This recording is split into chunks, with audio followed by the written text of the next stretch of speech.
So I'll take you through the process of what we actually did at North Oil Company when I worked there. I was working in the head of learning and development there. So we'll unpack what we consider as leadership competencies, and we'll discuss how to support individuals with their development in terms of these leadership competencies. So, as I mentioned, sometimes organizations can have sets of leadership competencies that they use. Peter was talking about 2 institutes that develop a lot of leadership competencies. So you might want to be able to, if you're in an organization, buy in a set of competencies and use those to develop a whole program around. Sometimes you might want to customize the leadership competencies for the specific organization, because sometimes it depends on the industry that they're in. You know, oil and gas might be very different to the technology industry. And in terms of the psychological methods of development of competencies, they obviously need to undergo a lot of tests around their validity and their reliability. And this is whenever competencies are designed, they obviously need to be able to be tested in terms of their generalizability across industries as well. So that's a little bit on the statistical side.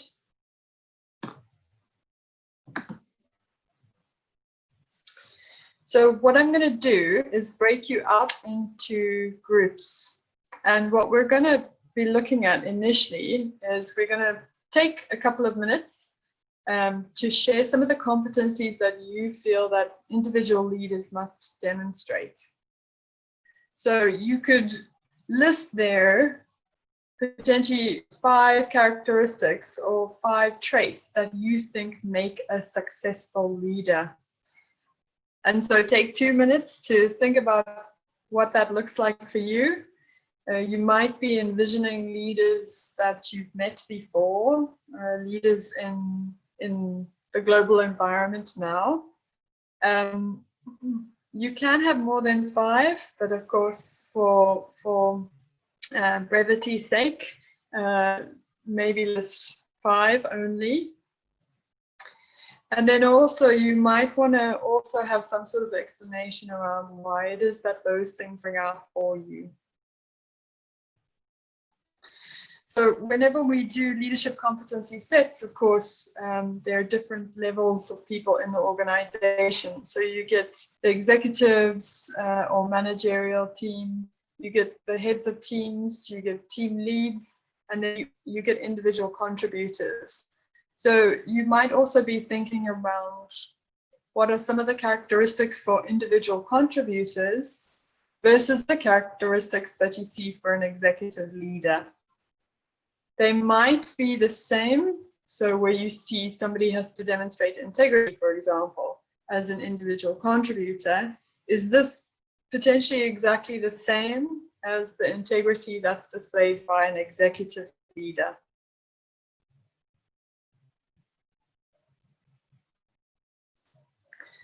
Okay, so I'm going to give you some time to do that and then have that discussion in your breakout rooms with the people in those groups. So have it on your 5 competencies. Share potentially where you see them fit, individual contributors, of teams, or leaders of leaders. And then also, I want you to think about if these competencies are future-proof. So will these competencies be needed by leaders 5 years from now, 10 years from now?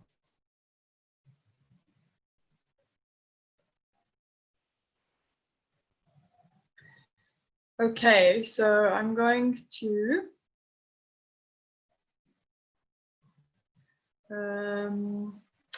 pause. I'm going to put you into breakout rooms.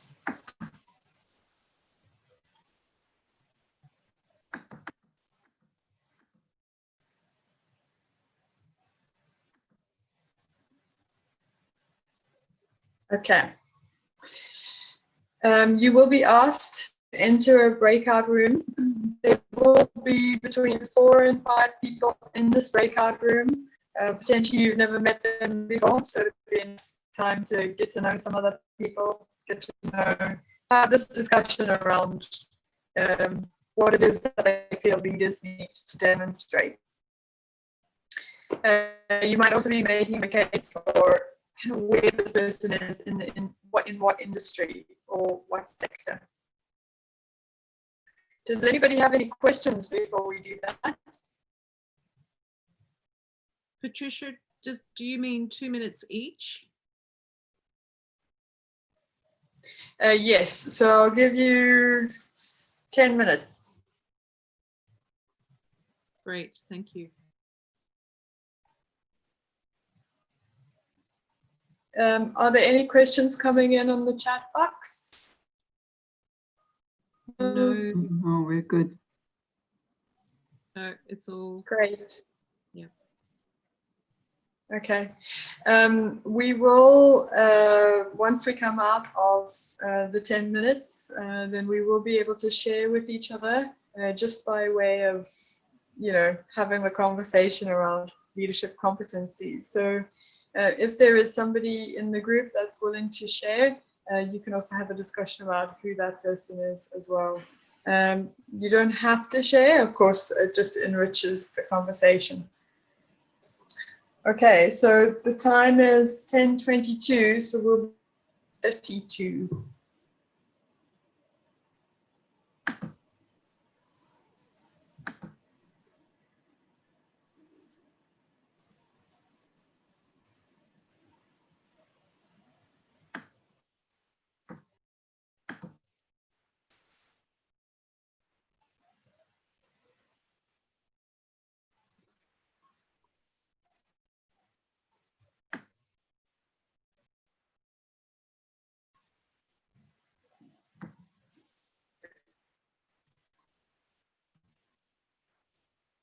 So there will be a button to ask you to join the breakout room. If you could just join the breakout room.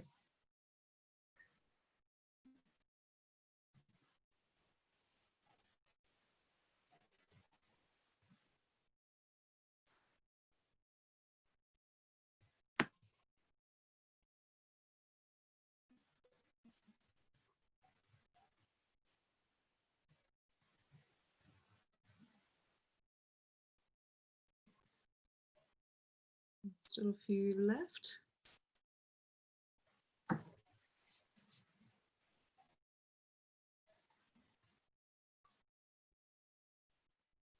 Can you see Janine?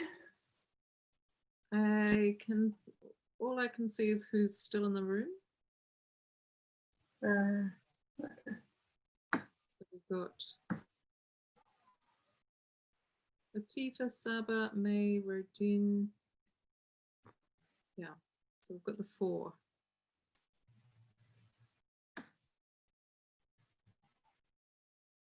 I might. I wonder if I can message Rodine and, Rodine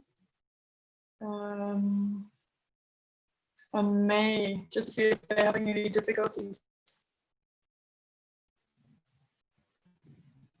Yes, unless you can invite them to another room.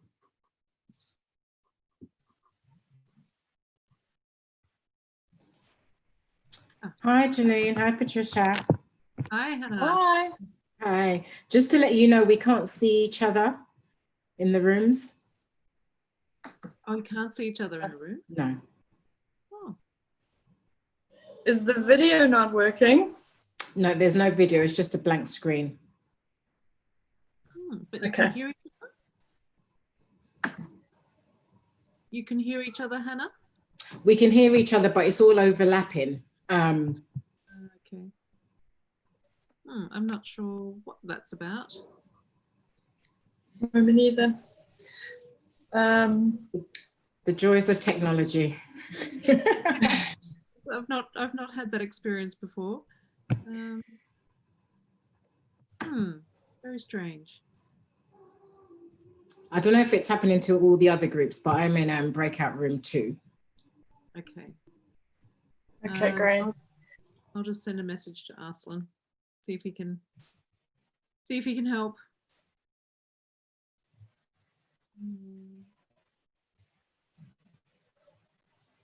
Are you able to pop back in? Are you able to pop back in, Hannah, or do you need to get another invitation? Can I have another? Oh, let's see. Breakout rooms. Okay. Looks like I can join. I'll try again. Thanks.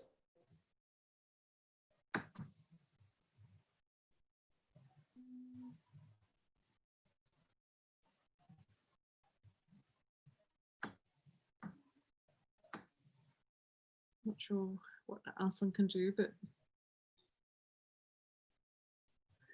I stopped sharing, so I don't know if that makes a difference.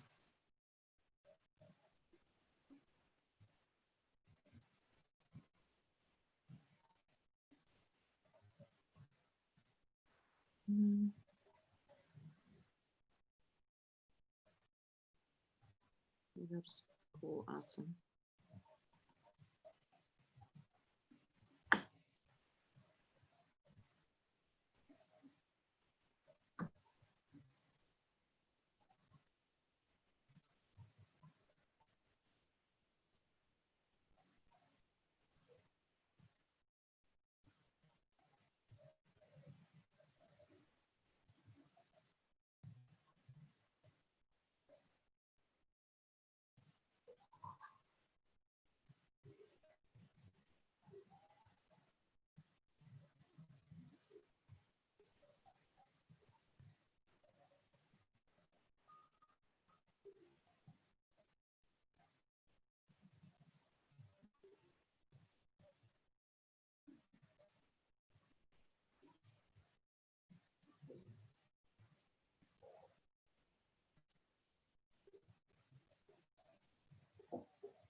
Janine, can you hear me?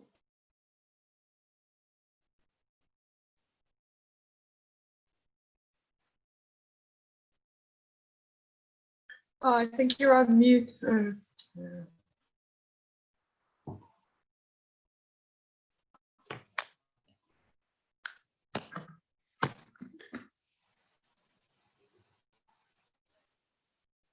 Sorry, I was just talking to Aslan to see if we could sort out the video issue, but he doesn't think we can. Okay. So there was the waiting room thing was on, so that meant you'd have to keep an eye on that. But Aslan's switched that off, so there's no waiting room as such now.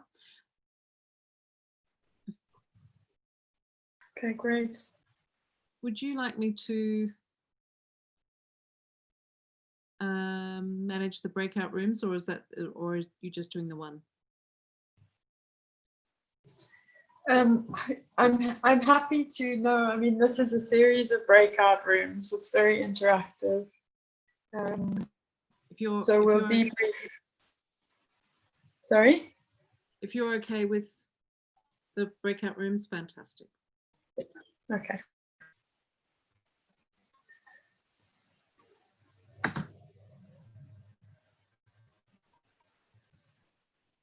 How much time have we got? Looks like people may. It's time to come back now.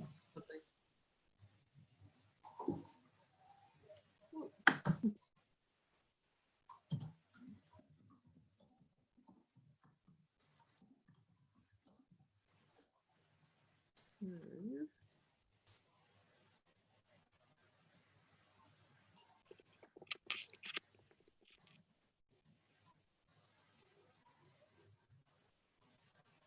I might just do a quick photo.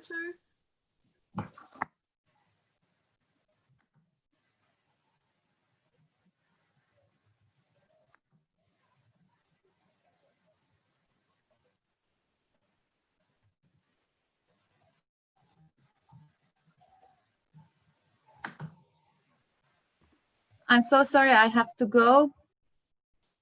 I miss out on it. So sorry. You know, I'm juggling 5 kids. That's why. So it's just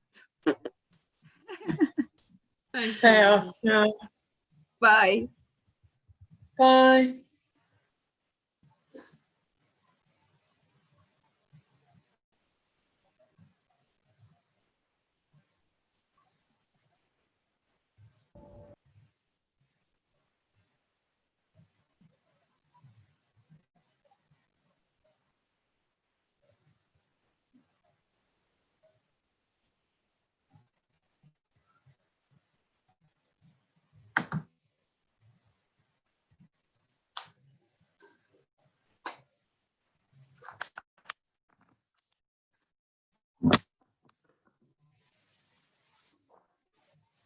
Okay, welcome back. I hope you enjoyed that discussion. I hope you found it really interesting. Sometimes these things can be so interesting because everybody has different opinions. So would anybody like to share some of the competencies that came out of the discussion in the group?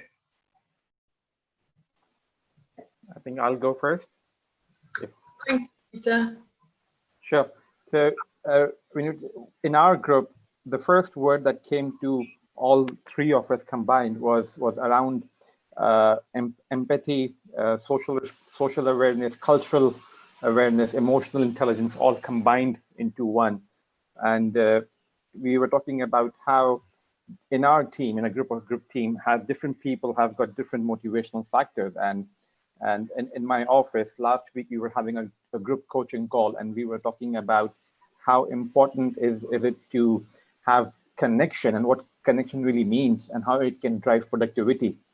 And what was interesting is that few of the team members gave a feedback to a senior management that at times only if you give us a smile on the start of the day, it makes us feel motivated, irrespective. If you give us a frown, we feel demotivated or something, we've done something wrong. And a simple smile makes us feel motivated.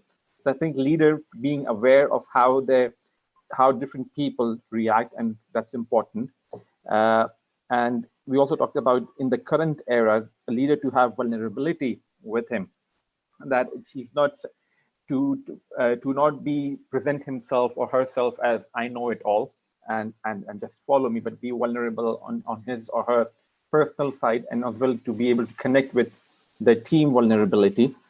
And I think what differentiates powerful leaders is their capability and capacity to decide and take a call, and to know when to think quick and when to think slow. Then once the decision is taken, have the characteristic or a competency to be responsible for it, and not exposing per se the people around you. You take them along. And it's something interesting what Fatin said, that mentioned by Simon Sinek as well, that you're not in charge, rather you are responsible for the people who are in your charge. So it's a kind of a good shift for leaders to have, to be aware of not taking too much, and at the same time responsible for guiding the team along. Great, thanks, Sharik. Yeah, very insightful. So interesting. Yeah, there's a lot of political or new leaders that guide a lot of our thoughts around leadership lately, and the leadership that's more suitable to how we're feeling. Is there, I know, Peter, you said that you'd like to share. Would you like to share?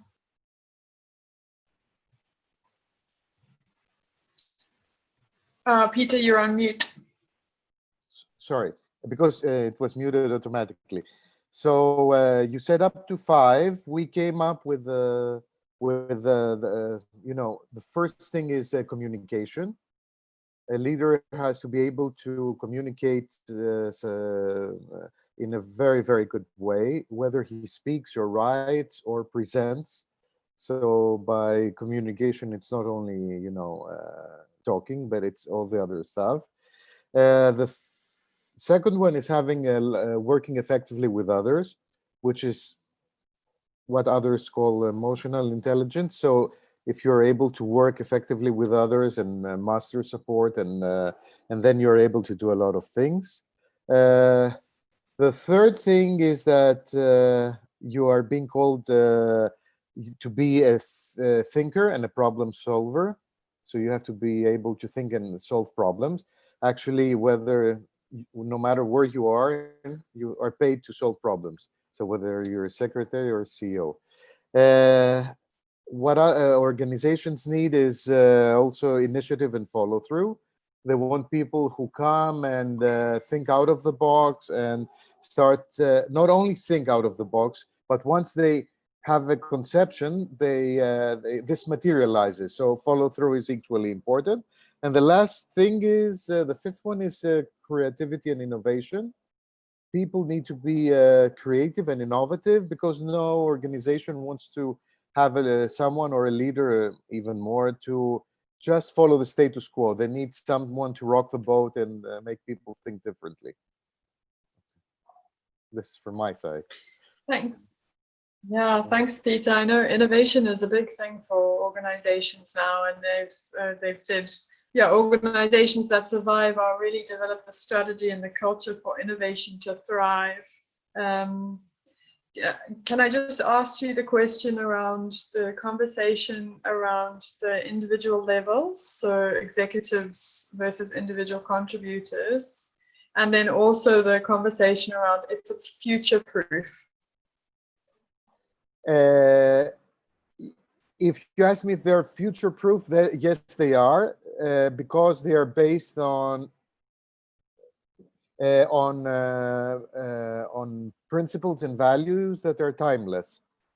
So these have proven since ancient Rome and Greece to our days, that a leader needs to have these things in order to, these are some of the things. You asked for 5 in order to be successful. So I think if it stood the test of time so many years, centuries rather, so I think, yes, they are future proof. And the other one is if these need, if you ask me personally, I think these apply to everyone in an organization. To a lesser extent, some levels, for example, secretary might not need so much to do, let's say, presentations, but communication is always very important for her because she writes memos. And so it is important for all levels, but at, in different areas. So if you ask me, are they all 3 levels? Yes, they're, I consider them universal, yeah. So basically they're more, let's say, I would say behavioral rather than specific leadership competencies. Great. Yeah, thank you, Peter. Which leads me nicely actually the next exercise, and there's going to be opportunity to debrief after the next exercise. So there is more opportunity to be able to share. The reason that I'm taking you through this step by step is because you can also use this kind of method within your workplace. So where you are developing leadership competencies, then you might want to get together focus groups that are for 2 or 3 hours with certain a cross-section of people in the organization. So be your executives, your managers, your heads of teams, your leads of teams, as well as your individual contributors, and get them into this workshop and go through this exact same method. And this is because you want to gather their inputs and then be able to do a gap analysis between what it is that they are looking for and what it is that maybe they've bought in, or maybe there's a shareholder competency set that you need to kind of look at and incorporate somehow.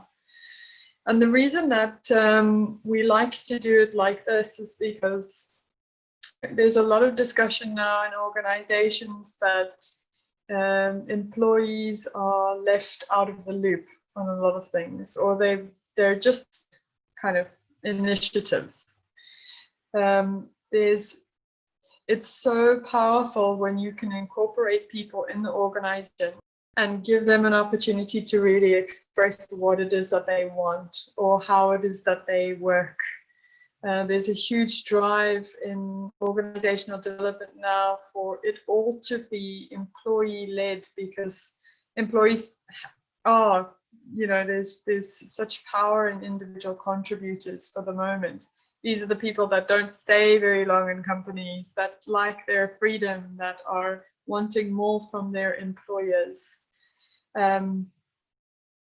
As well as if you create an opportunity where you can get individual contributors talking to executive or the really high positional leaders in the organization, then you kind of get a more clarity on what is possible and some of the expectations.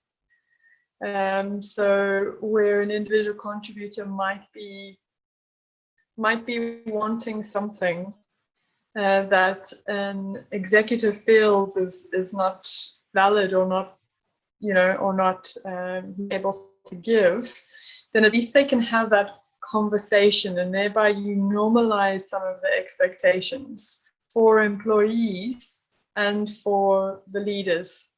So the leaders understand now exactly what it is the employees want. And employees are also like, okay, I understand my leader is like this, I'm expecting too much, or I can't get this, but I can get that. I see the difference. It's all conversations around maybe expectations, boundaries, ways of working. And I know we've all been through that because we've all done the Empower World coaching, most of us. So these conversations are crucial to have So powerful. With that, is there anybody else that wants to share just on the last exercise?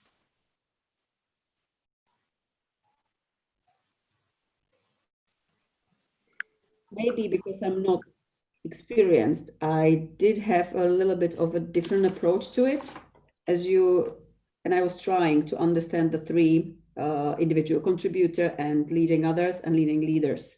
So my perception of it at the end was individual contributors could be someone even from the outside, like a contractor. But now I understood that you meant maybe the individual people who are working in the company and they are being led. Right. Okay. Yes. So Yeah. what I wrote as the competencies for the individual contributors mostly are all the competencies that are actually underlying trust. So being able to set their boundaries, being reliable, let's say accountable, responsible, being able to communicate and clear about what they are to deliver, what they expect. Then the group of people who are leading others, I thought that would be great if they had passion for people, empathy, would be open-minded, genuine interest in people, like challenge and taking risks, because sometimes it takes a courage to, be open to listening what the people under you need and want and operate around it. So I think it's really rare and kind of crucial. And for the people who are leading leaders, that I perceive as a totally different group in a way, because, I see in them as a quality that it would be great if they had all the qualities of the guy I described for leading others. But what's extra to it, as I perceive, is kind of a vision, strong integrity, creativity, being inspirative and able of innovation and pivoting in the right time. So it's like the people, with strong creativity moment and still very strong with communicating it with the people who actually can help them to fulfill, like make the puzzle. So that was just my, from the outside, not experienced perception of it. Thank you.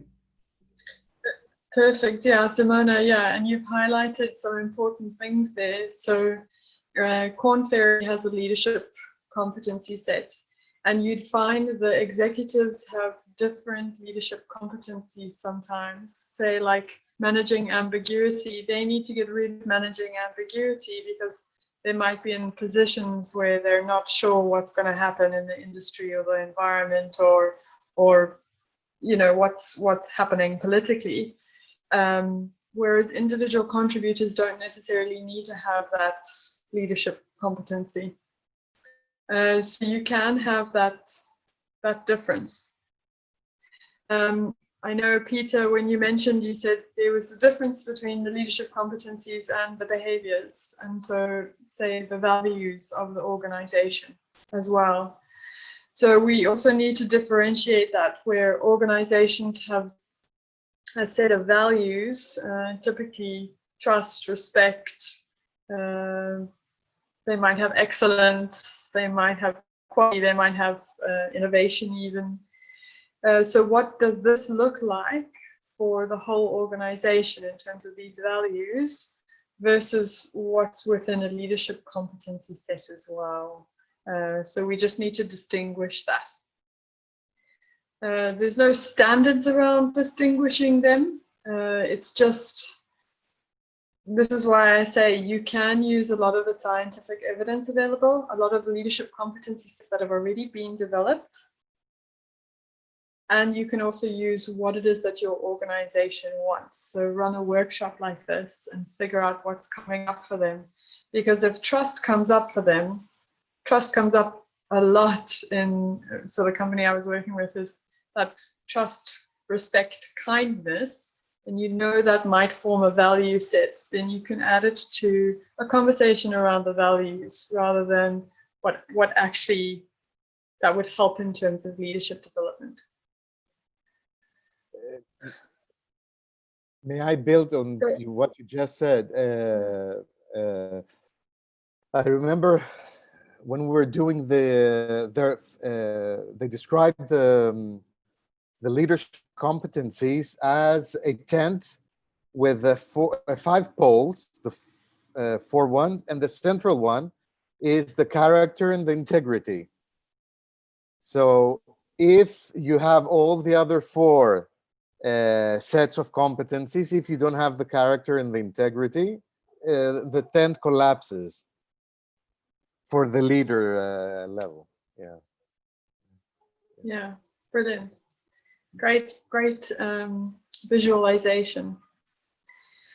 I'm going to hop straight into the next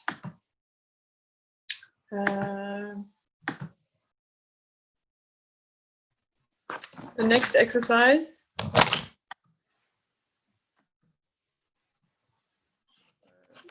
Hopefully you can see that. So following on from what we've just done, we're going to break out into groups again. And I would like you to pick your top 2 or your top 3 competencies. So those are the ones out of the 5 you picked. If you're in a new group, then you can just pick top 2, top 3. But now we have to get really in depth with what they are and what they mean, because sometimes, especially if you're working in global environments, then one thing looks very different to somebody else in one country than it does to, say, another. So you have to be really specific around what that actually looks like for you. So if somebody's demonstrating trust or respect for me, how do they actually do that? Do they share confidentially with me? Do they talk to me politely and quietly and in confidence? Do they address me by my full name? So really, like, how does that feel for you when somebody offers you that competency, or when you see that competency? What is it that you're actually seeing?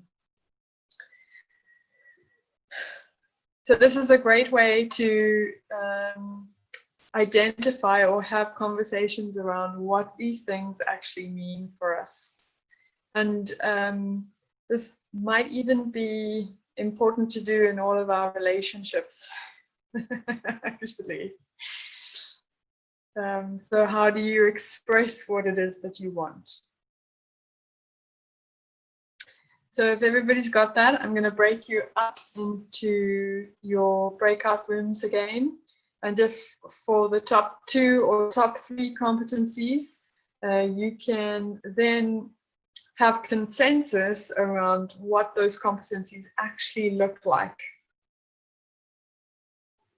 And it's 10:54, so we'll come back at, we'll give you about another 10 minutes. I have a small question.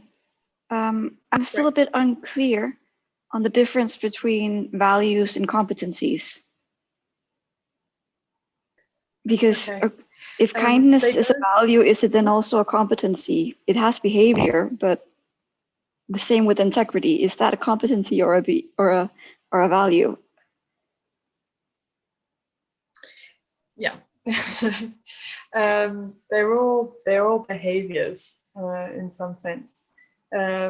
If you prioritize one, and if you make it a value, then that's potentially at the forefront of your behavior, or at least that's how I see it. Competencies are, by definition, they're your ability and skills and knowledge. So it's the capability that you end up having. And it necessarily, you can have developed a high competency and capability within what you would call a value. It's still a behavior.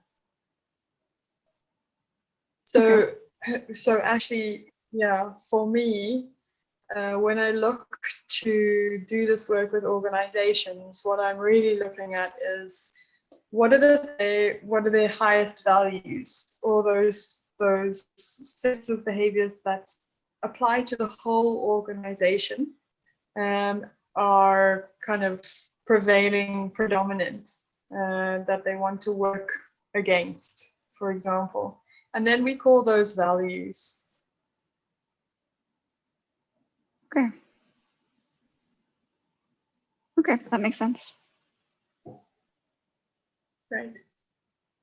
Okay, so breakout rooms.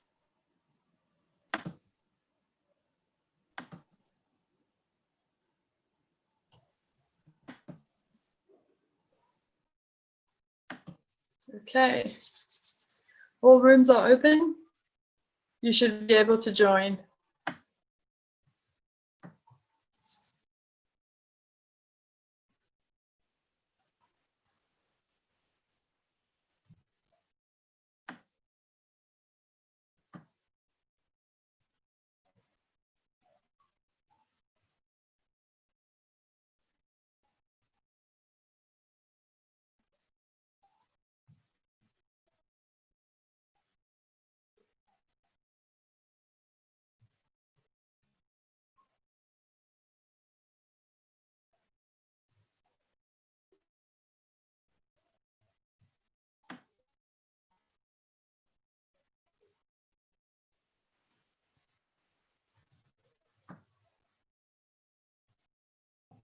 I can't hear you.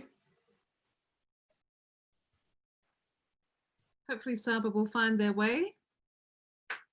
Yeah. Yeah. And so how are we doing for time, Trisha? We are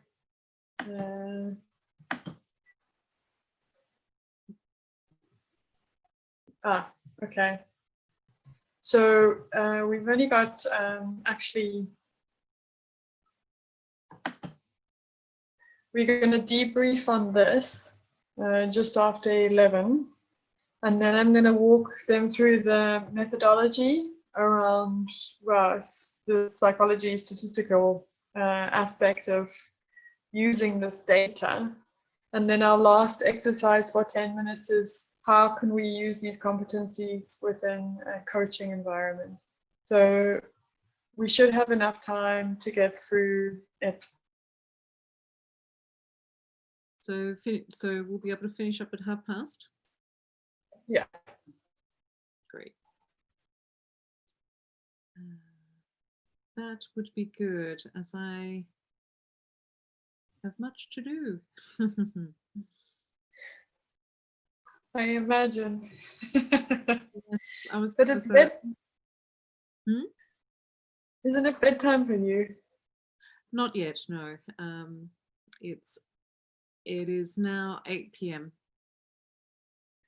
Okay.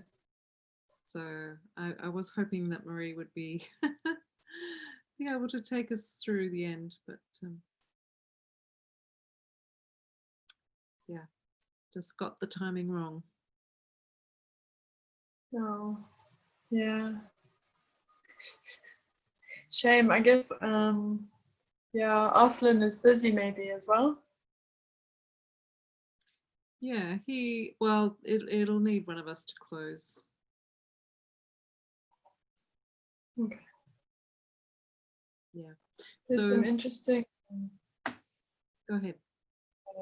So yeah, I just thought, I mean, there's interesting comments. I quit my job a few months ago for management, not for the job, lack of leadership skills. Yeah. Yeah, I was going to bring that in, but I just wasn't sure where you were at timing wise. So Okay. now that you've seen it, you can do whatever you must do to acknowledge it. I mean, they asked some difficult questions, but and also the question around leadership competencies and values. I didn't know if you wanted to weigh in on that as well. No, I think that was. Yeah, no, I think that was, how you responded was made sense to me. So I trust, and I, you know, from a HR perspective, I think it was good to get your response on that.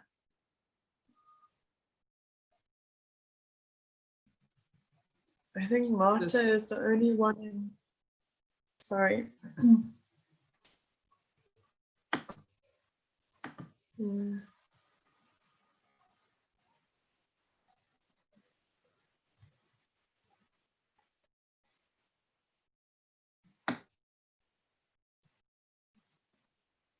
So with the recording, I'll ask Arslan to remove these sections. Okay. Marta is in a breakout room on her own, but I think that Marta's got her baby, right? So Can you ask her to join another one? yeah, I've just asked her to join breakout room 3. Yeah, so there's that option for her, but I can message her.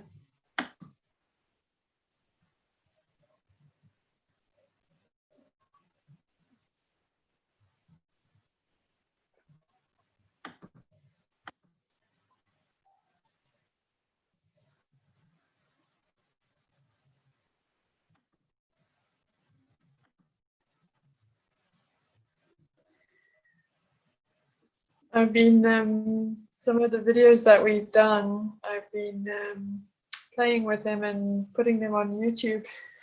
Ah, fantastic. So I'll send them to you. Yeah, that'd be great. So are they for promotion purposes or something else? Yeah, promotion purposes, yeah. Fantastic. Yeah, looking forward to seeing. Don't know when. Anyway, 2 weeks and the virtual summit begins. Oh, and how last? Pardon? How long does it last? It's a month. You'll be all right after November. I trust, yes. And if not before, even though it's going to be full on with, it's going to interfere with our timing a bit that we get together, but I'll let you know.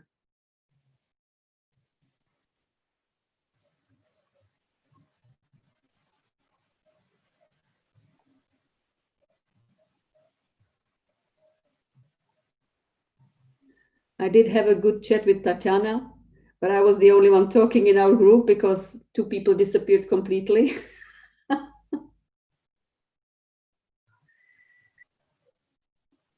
Did you come up with anything interesting? Well, for me lately, the big, actually lately, it's a long time ago since I started to look into Brené Brown's work, and I'm finding it everywhere, the topic of trust. So again, the way it's manifesting all through private life and work life, it's just, I think it's a big topic itself. She developed the acronym of BRAVING, and I think when you go step by step, that's just what we need to have a conversation about generally in a workspace. But there is more, of course. Yeah. Was there some interesting things that you came across in terms of what trust looks like for you? Yeah, for example, really about the clear boundaries, what I can as a individual contributor or even leading others do in time. For example, well, I commit to finish this, what you ask from me, and I can do it by Tuesday. But if you want it by Friday, sorry, I cannot do it.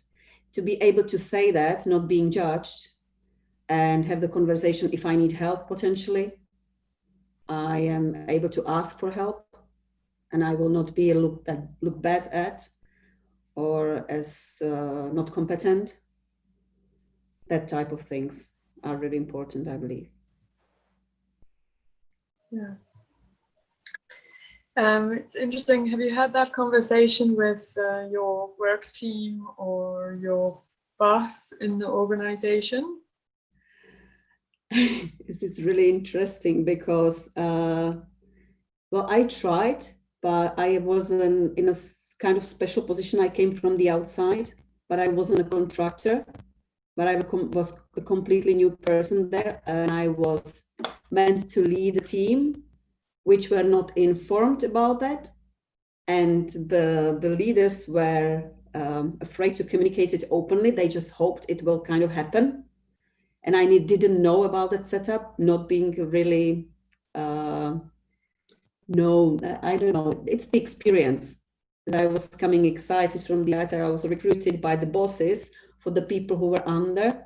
So I really had a crucial year, but it was amazing in a way of learning, totally rich, but destructive in a way in the process, and rich at the end of learning from it. So it was difficult sometimes to have the conversation, but I did tap on few good ones.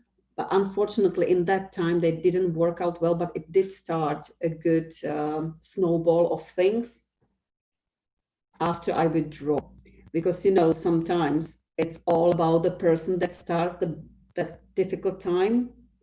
And it was all stuck to me. And I was starting a project that needed to continue. So at the end, I actually found people who were more close to the structure and were not that,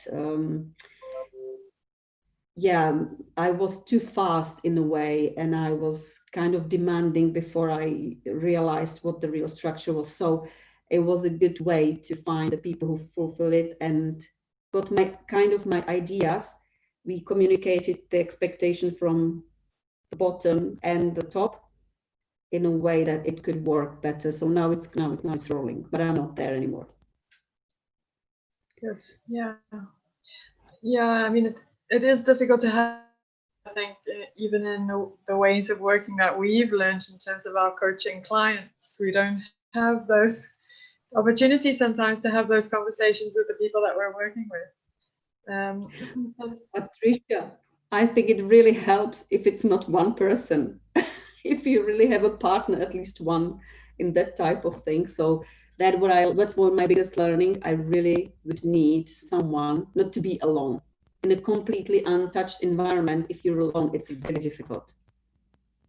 Or I'm not strong enough to do it myself, to be honest, with the experiences I have.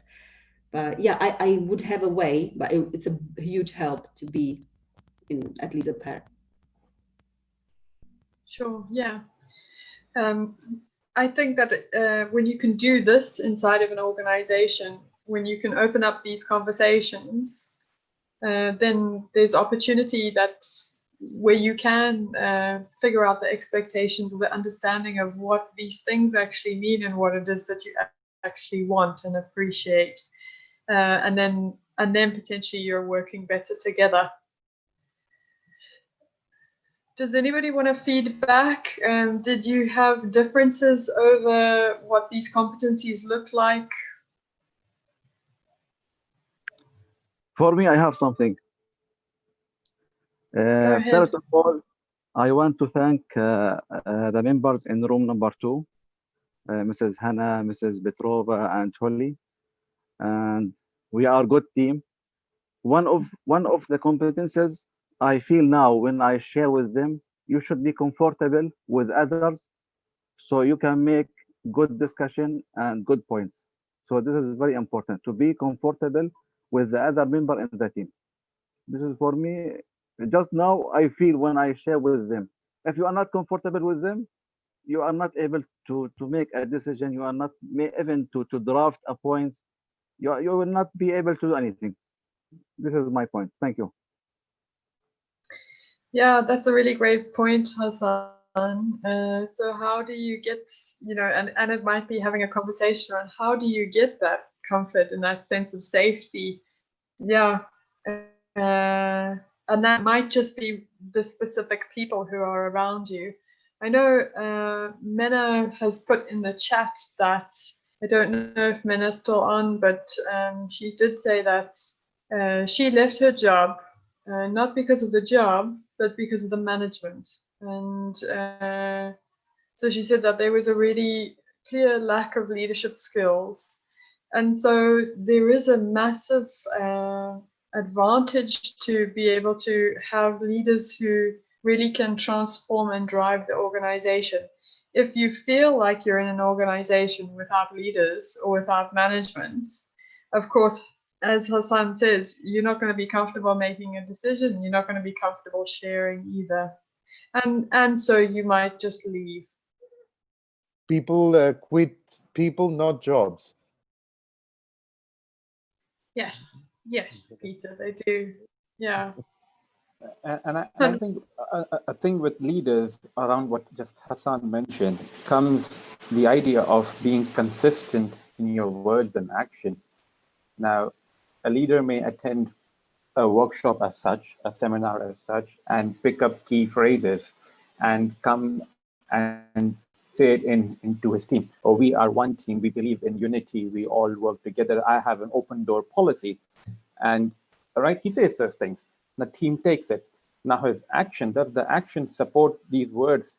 Does his behavior or her behavior support these words? Okay, because it's easier to say these cliche words, and it's again a personal experience where I gave this feedback to one of my managers some time ago in an annual appraisal, and he asked me to give a feedback to him, and I said, like, dude, I mean, it's all good, but you can't take a feedback. I mean, if someone comes, you say that you have an open door policy.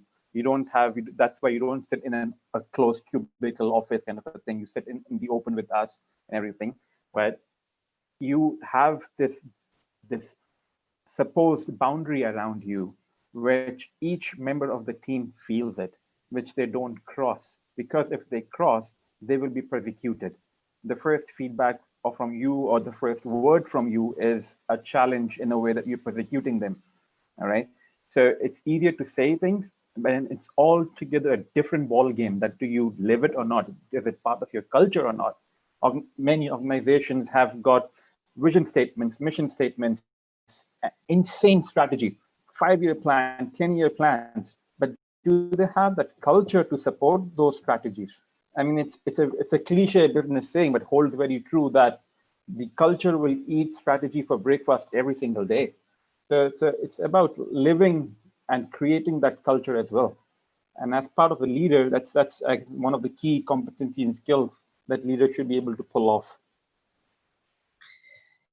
Yeah, Sharik, you've touched on so many really, really important points there. And that also leads me into the next step as part of these competencies, which is we can have a competency set. We can create these discussions. There's an enormous value. Just in the same way we're having enormous values, having these discussions with each other, right?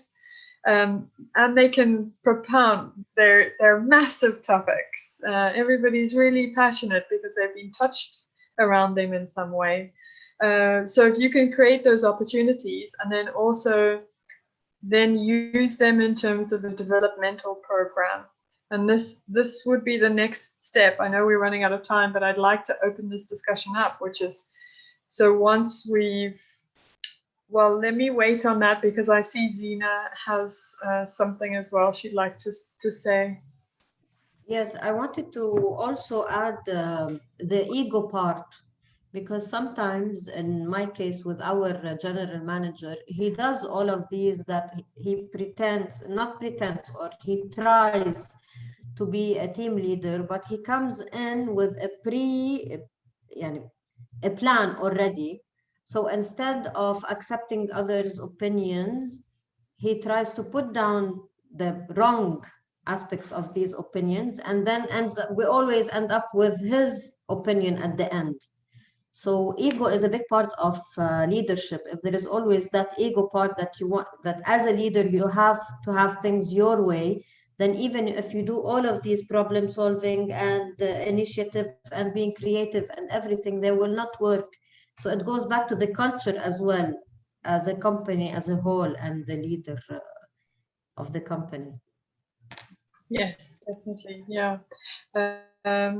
What you just said reminds me of what Sharik said, was also, how do we give feedback to that individual or those people, just to see how they might not be aware how they're impacting others. So that's really important, to generate a culture in which we can do that. So I'm going to quickly share my screen again. I'm going to walk you through what it is you can do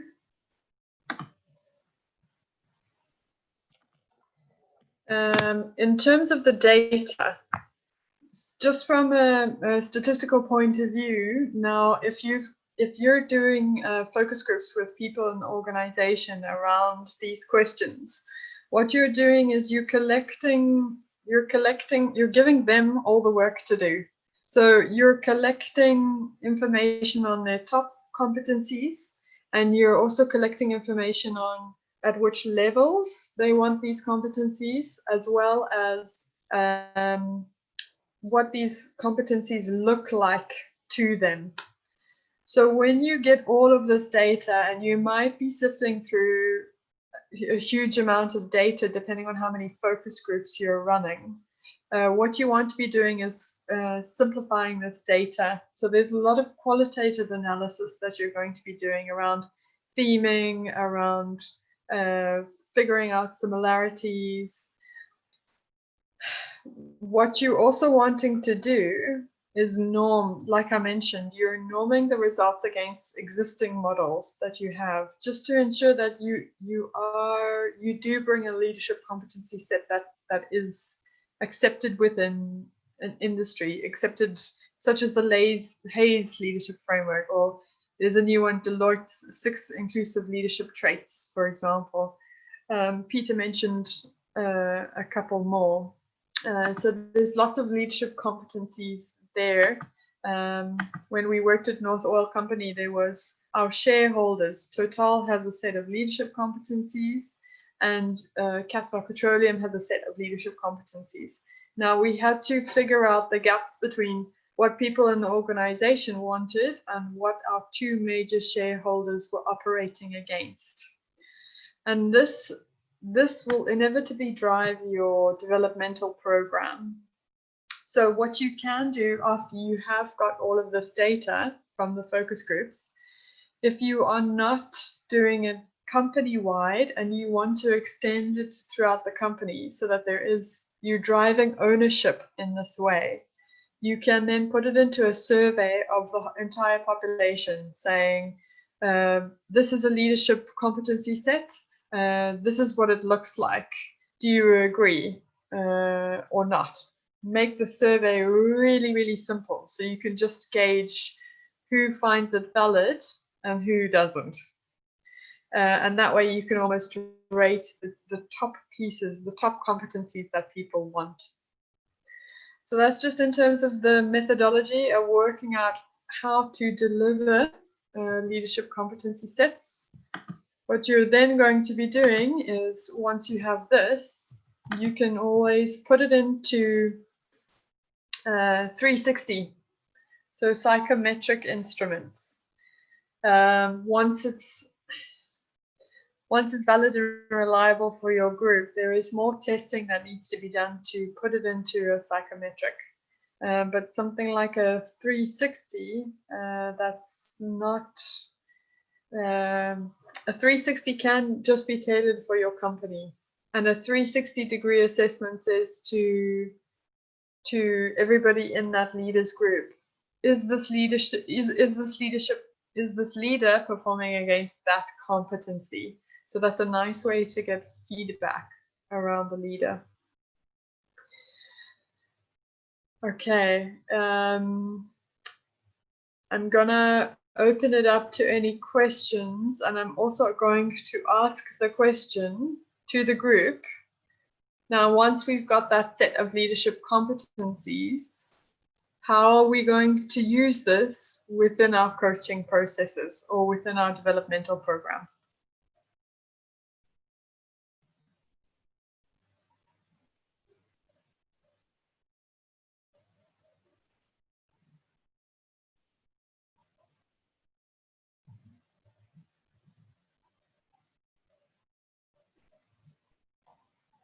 Any thoughts or ideas? I can't see everybody. Let me just see everybody.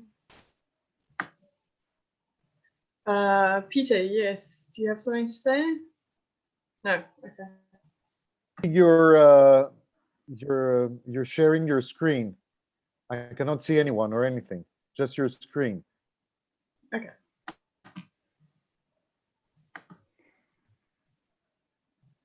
So the question was, how do we use the competencies?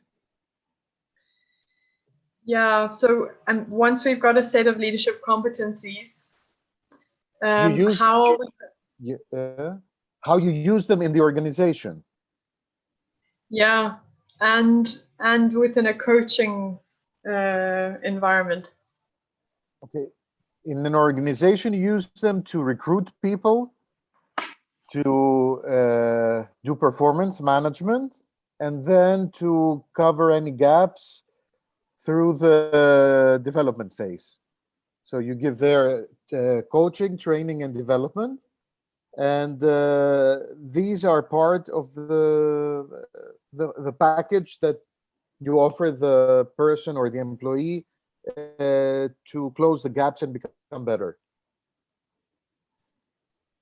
Great, yes. So there's a lot of HR process and procedures that we can put in place, developed around these leadership competencies, and that's really important to be able to do. And around the developmental pieces, when we're asking people to develop to a specific leadership competency, then there's some learning that can be had when you're asking somebody to read the competency set, to understand it, to try and incorporate it. There's a lot of learning that can be had when you're giving people feedback on if they're meeting the leadership competency.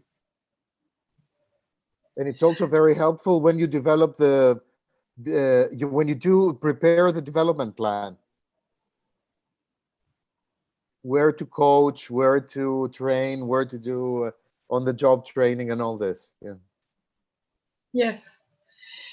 And within coaching sessions as well, so where you have a coaching session and you might want to focus on confidence, or you might want to focus on just one leadership competency, you can also do that with a client who really wants to be able to explore what that competency actually looks like for them. So you might want to say to them, well, you know, what does say trust? You're working trust, either a value or a leadership competency, but important. So you say, okay, so what does trust really look like for you? Let's paint the picture of what trust looks like in success, you know?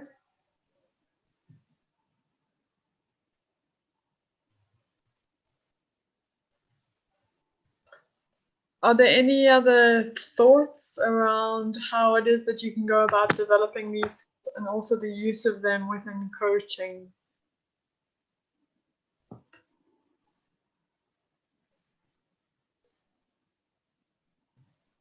I think it's always been powerful for me to get leaders to actually complete a survey, and there's so many leadership ones out there, so I'm thinking like MBTI, and there's so many others that kind of assess where you stand as a leader.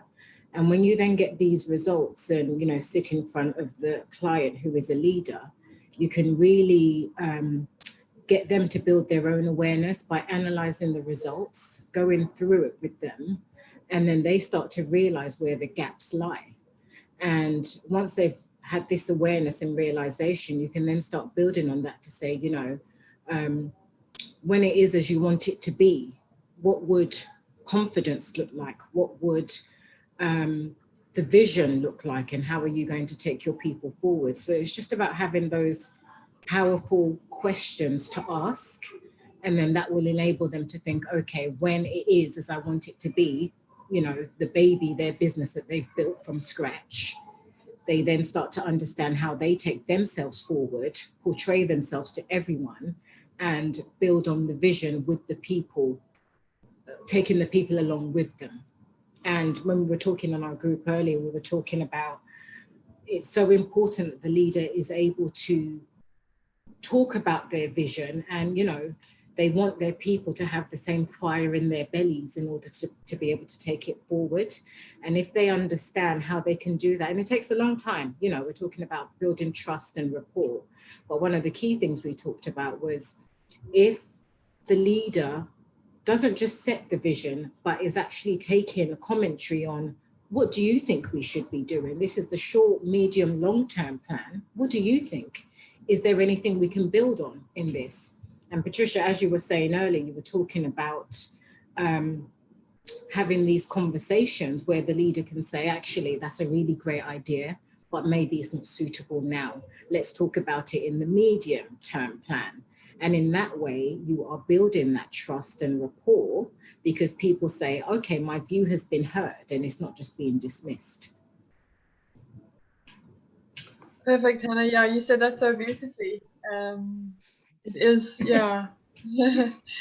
And yeah, I mean, psychometrics are wonderful to use, as well as those really powerful questions, because even leaders, they need to, Janine gives you thumbs up. Even leaders need to feel that passion. Leaders need to get to success as well. They need to, somebody needs to enable them to do that.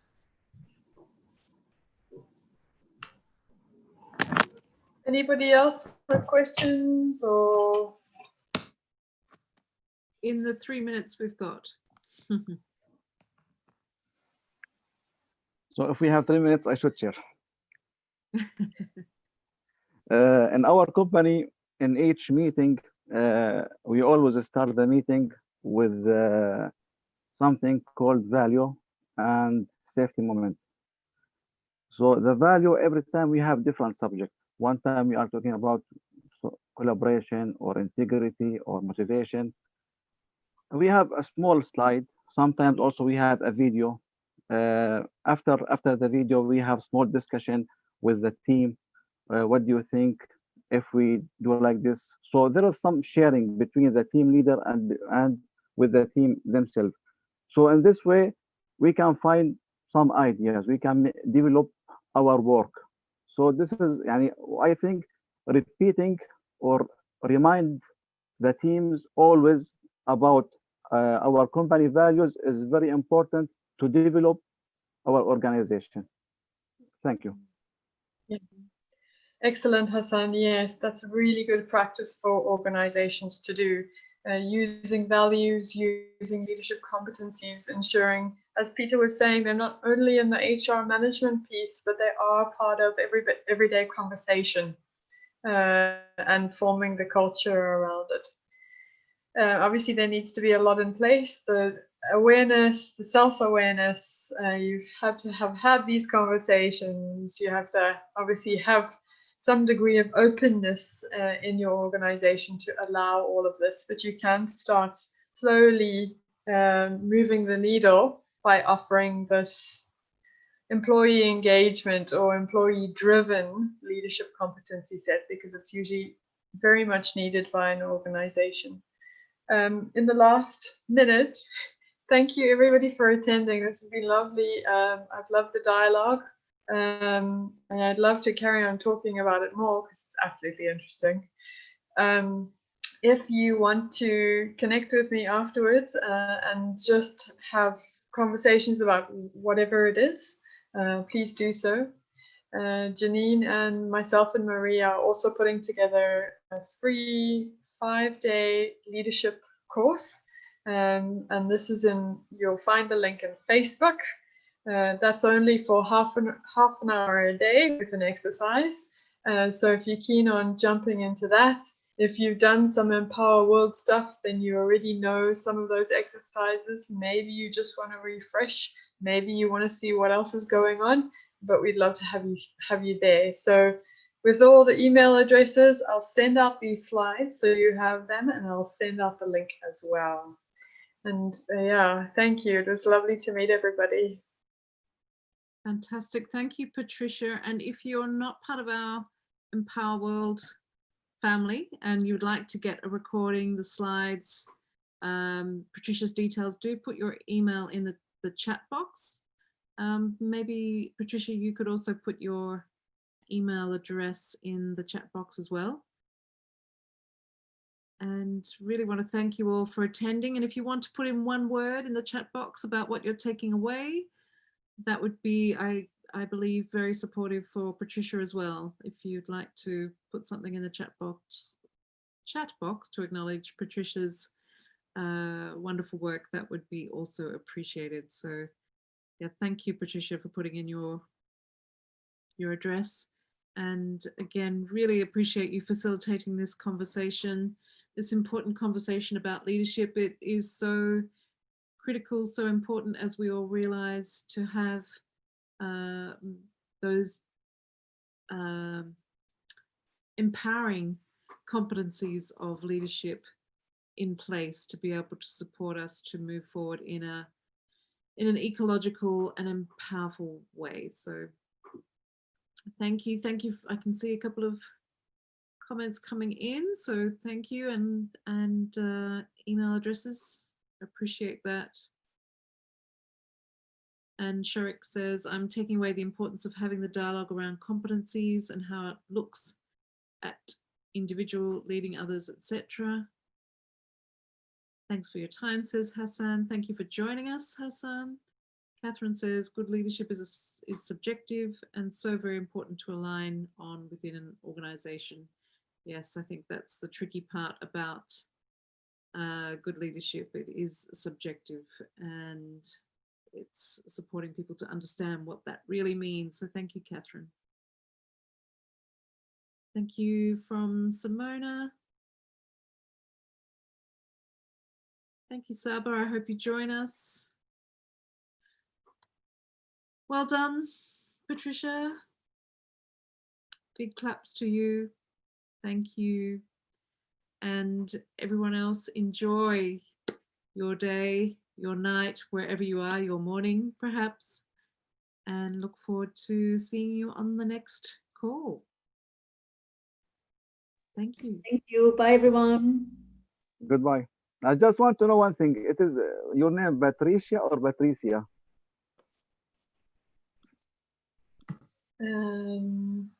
It's Patricia. Patricia. Okay. Thank you, Patricia. No problem. Thank you, Hassan. Thanks for your time. And also thanks for other participants to join us. Thank you. Yes, great. Thank you. Thank you.